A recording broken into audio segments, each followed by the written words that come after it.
this is my yard without wood chips or raised beds after the rain.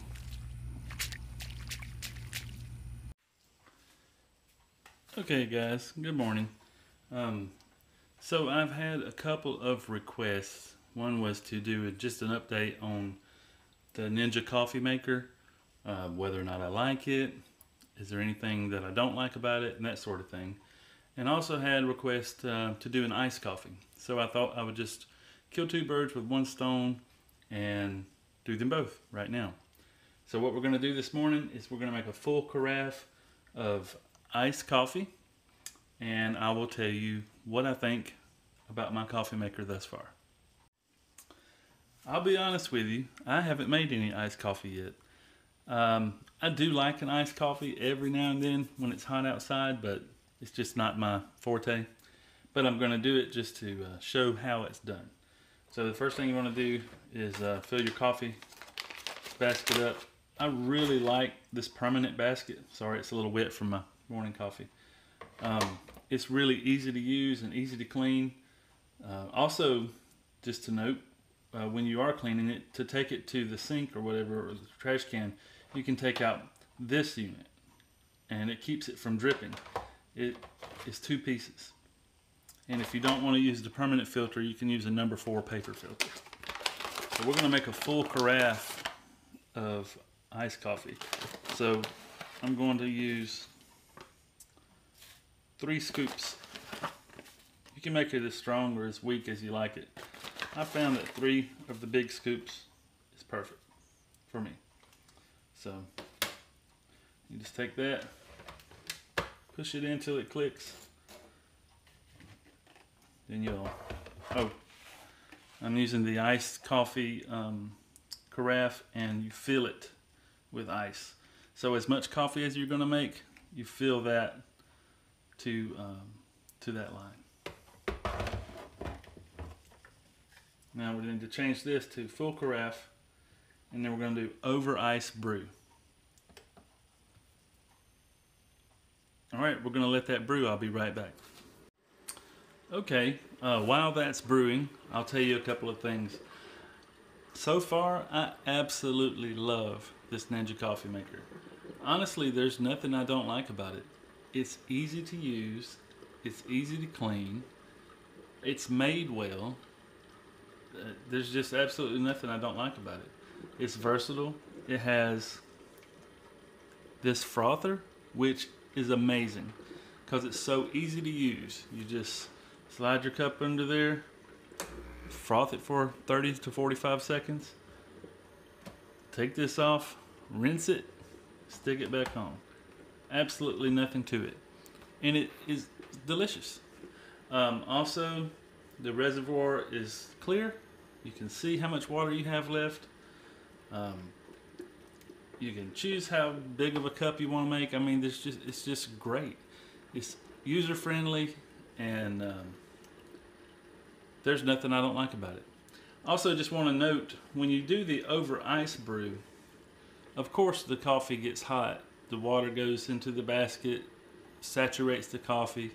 It's going to come through into the ice. But the hot plate does not come on because it's ice, so it's obviously not wanting to heat it up. That's a nice feature, and they do recommend that you use a plastic carafe or a plastic cup when you do that. And it's safe to do because the hot plate doesn't come on. We're almost done. Be right back. Okay, I think we're ready to pour the coffee up. So what you do first is you just swap this over to don't drip, and that just keeps it from dripping out and making a mess.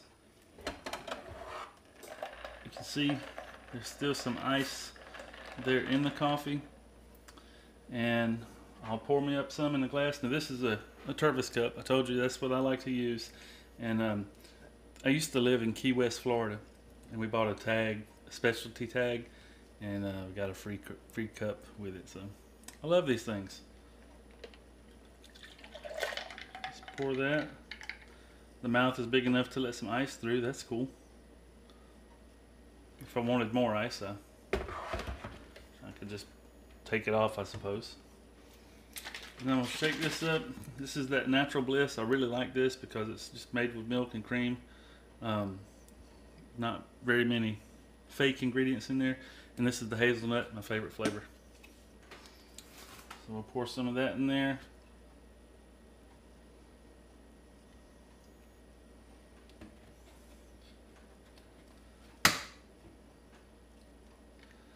And let me get a spoon again, I forgot.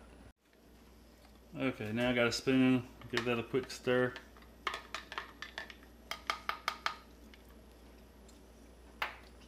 We'll give that a taste.